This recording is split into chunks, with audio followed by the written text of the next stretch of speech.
The NHS spends around £3 million a year on homeopathic remedies, and the industry overall is worth around £40 million.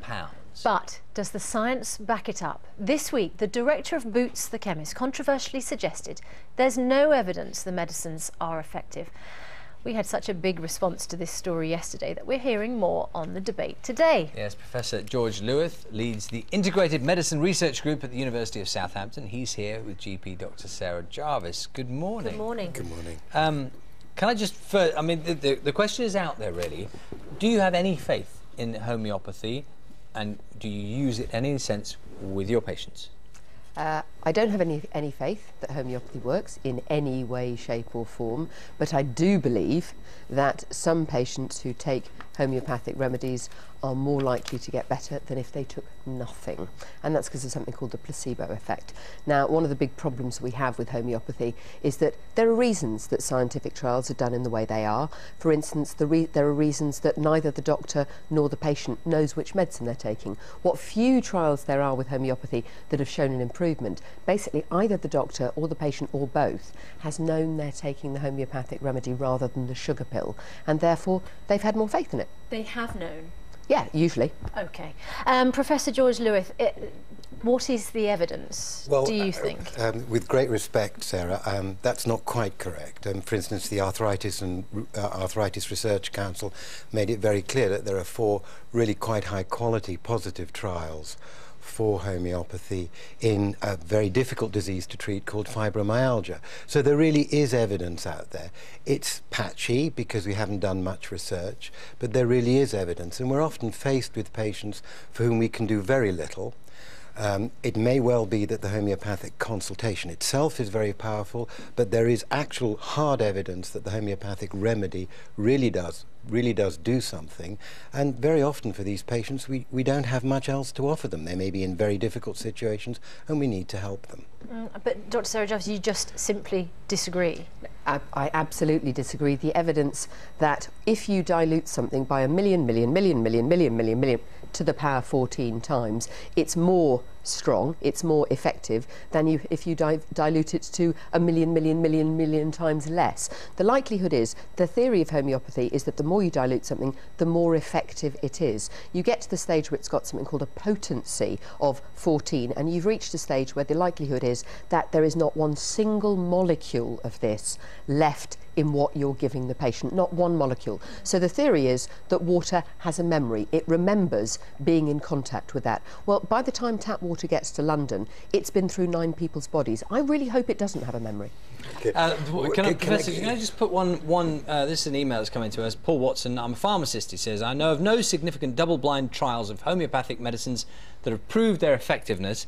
Moreover, as all pharmacies are professionally regulated, subject to strict codes of ethics, it's a debatable point whether any of them should be selling or dispensing homeopathic remedies. I mean, that's a very practical application of an academic debate. It is a very practical application of an academic debate. The evidence, I mean, with the greatest respect, the evidence is quite clear that in some instances homeopathy does have an effect. I don't understand the mechanism. I agree with Sarah. The mechanism is implausible. We need to explain that mechanism. Just because science comes up with data for which we don't have an underlying process, that makes it very difficult.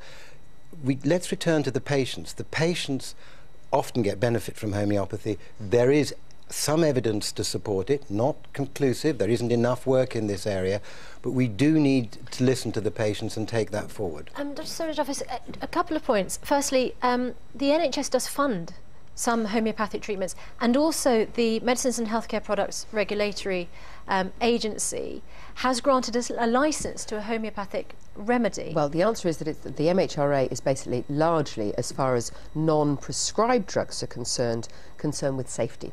So, for instance, with a lot of the herbal remedies, some of which actually have a much stronger evidence base, the MHRA is prepared to grant a licence as long as they're prepared under safe conditions. What they're worried about is safety. Their view is that if at best, it's not going to do you any harm, and that's what you want to spend your money on, that's fine. And I think that's a perfectly reasonable way to go.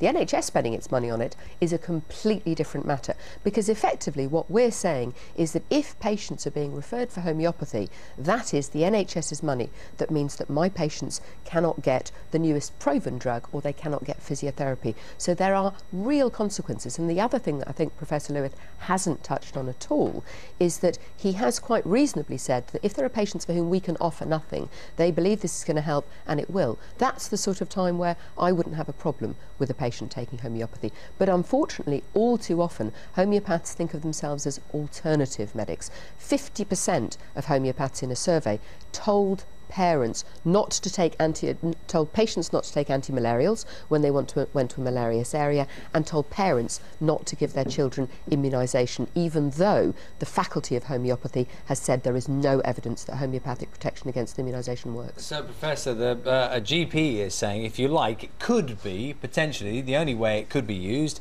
is as a last resort. When all else has failed, then just give it a try, and it doesn't really matter. Do you think that's a fair way to look at it? I think that's one way to look at it. I think there are lots of patients who use it as primary care, and sometimes for conditions where conventional medicine has very little to offer. In a sense, Dr. Jarvis is suggesting that we have really solid evidence for an awful lot of what we use in general practice. We have good evidence for about 20 or 25% of what we use in general practice. So if we applied the same rules as she's suggesting, there'd be an awful lot of things that the NHS wouldn't provide. I think the evidence for homeopathy is a little stronger. Medically qualified homeopaths certainly don't recommend that patients don't take antimalarials or not have vaccination. I'm sorry to interrupt, Sarah. I see you shaking your head. Do you want a very quick last thought? Yeah, perfectly simple. Prescription drugs don't get licences until they've had really high quality trials which prove that they work and that it's not the placebo effect, it's not the doctor or the patient thinking one medicine's going to work. Rather like Prozac, which we don't have, there's a big debate as to whether it works better than placebo. I'm sorry to wind it up. We're clearly not going to resolve the entire debate here, but thank you both very much for coming this morning. Thank you.